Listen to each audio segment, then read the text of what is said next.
Макаон. Muchachos, hola. Puerto, ¡viva la Cuba! ¡Viva! ¡Cuba libre! ¡Cuba libre! ¡Hurra, hurra, hurra! ¡Viva Rusia! Bueno, ahí vemos soldados cubanos y rusos juntos. Vuelvo a decir lo mismo, ¿están inconscientes esa gente que están en una guerra? No, me disculpan, no es que... Yo entiendo la manipulación del régimen castrista, pero también hay que tener un poco de conciencia. Y de alguna manera, algo que, bueno, tú denunciaste en la misma Ucrania, aquí lo hemos hecho a través de nuestro modesto programa, pero hay una reacción, al fin, al más alto nivel. Tú me dices que yo lo he traducido como jefe de despacho de Zelensky, pero que es más que eso, ¿no? Es el ministro de la presidencia, el jefe de la oficina de la presidencia. Es una especie de primer ministro que administra el gobierno. Ok, que se llama Andriy Yermak. Correcto. Ha escrito un artículo lleno de detalles sobre la participación cubana, donde explica primero cómo esa colaboración entre Rusia y Cuba se traduce que en el febrero del 22 Cuba votó en contra de debatir el tema de Ucrania y Rusia en el Consejo de Seguridad, eso fue en las Naciones Unidas.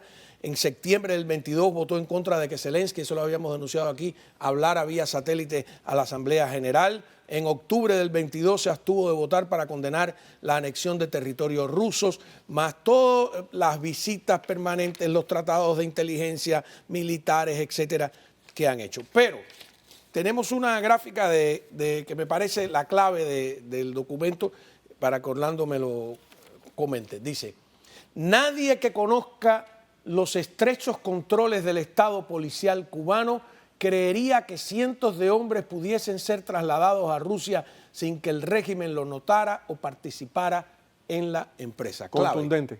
Ucrania ha dicho, sabemos que esto es una operación del régimen castrocomunista. En el artículo también, Yermak dice que los ucranianos conocen muy bien la represión comunista, al igual que la conocen los cubanos, describe la brutalidad de la represión castrista. Este es un artículo histórico donde Ucrania claramente señala lo que es este régimen y lo señala como participante en la agresión a Ucrania. Ahora, un artículo a tan alto nivel escrito por la segunda personalidad política después de Zelensky en Ucrania, ¿se usan las vías diplomáticas para hacerle saber a Washington esta posición o se queda ahí? Eso depende del gobierno de Ucrania. Yo sé que el Nuevo Herald publicó el artículo, el Canal 41 también ha publicado una enteración completa de todo el artículo, creo que también apareció en otros periódicos de América Latina.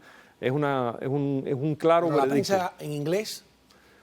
Es un claro veredicto sobre la participación castrista en esta guerra, como tú dices, esta guerra de genocida contra el pueblo ucraniano. Claro que sí. Hay un detalle que me llamó la atención del artículo, porque hemos discutido mucho las motivaciones de Rusia, y hay quien da explicaciones geopolíticas, etcétera, pero yo siempre he pensado desde el principio, y en esto me alegra coincidir con el primer ministro de Ucrania, de que la razón de fondo eran las revoluciones de colores que se dieron en Georgia, que se dieron en Kazajistán o Kazajstán, que se dieron en Bielorrusia, donde como el 11 de julio cubano, pues el pueblo de esos países donde todavía gobiernan exsecretarios del buró político, del Poliburó y del Partido Comunista, de manera dictatorial, pues buscaron democracia y fueron aplastados con la ayuda de Rusia. Ucrania se le había convertido sin duda en el ejemplo de esas revoluciones de colores. Mira lo que dice aquí la carta y es interesante.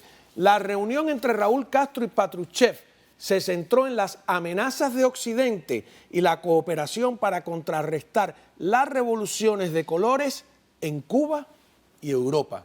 Interesantísimo, ¿no? Sí, es fascinante porque creo que el régimen ruso lo que le ofrece a estas dictaduras es que va a protegerlo en caso de que su poder sea retado. Y obviamente el régimen comunista de Cuba siente que su poder está en juego ante el gran descontento popular. Viene Patrushev a decir, no, nosotros los cuidamos a ustedes, tienen que reformar la economía, porque los rusos le han seguido diciendo eso al régimen y el régimen se ha mostrado incapaz de hacerlo. ¿Tenemos más de la carta? Dice, en febrero de este año Patrushev regresó a Cuba para reafirmarle a Castro el compromiso de Moscú con la cooperación estratégica entre ambos regímenes. A ver, yo lo que veo es que Cuba no ha ocultado nada de esto. Más bien se lo ha restregado en la cara a los Estados Unidos. De hecho, cuando han llegado delegaciones norteamericanas, ellos lo que publican en primer plano es las coincidentes reuniones de Díaz-Canel con las autoridades rusas al más alto nivel. Ellos se han quedado sin un subsidio, sin un chulo que les dé recursos para seguir viviendo. Ven a Rusia como su tabla de salvación, son unos subordinados de siempre a Moscú. Han intentado encubrir un poco la participación directa en la invasión en Ucrania, que ya también se ve claramente que ellos están participando. Por eso es tan importante dos cosas, Juan. Número uno, que Estados Unidos no abandone militarmente a Ucrania. Ucrania está peleando en contra de Rusia, en contra de la dictadura castrista, en contra de todos estos países que son malévolos, Irán, Corea del Norte. Hay que darle ese respaldo militar a Ucrania. Es importante que no dejen a los combatientes ucranianos como se quedaron nuestros combatientes en Playa de Girón, sin munición para los fusiles. O los de Afganistán. Y también, en segundo lugar, es clave de que la Unión Europea deje de financiar a esta dictadura castrista. Esos fondos europeos que se mandan a Cuba deben enviarse a Ucrania para comprarle balas, munición, bombas, lo que haga falta a Ucrania para defenderse de este intento de Putin de reajustar el orden mundial. Ahora, de alguna manera, Cuba se prepara para ya no ocultar más, porque las evidencias cada vez van a ser mayores. Lo habíamos hablado desde el principio, todo empieza el día que que se inicie la captura de cubanos en el frente de batalla. Ya eso se dio. No sé, ¿nos queda un segmento más con Orlando o no? Es que se ha ido el tiempo rapidísimo. Gracias, Juan, por invitarme. No, gracias a ti, se me quedaron tantas cosas en el tintero.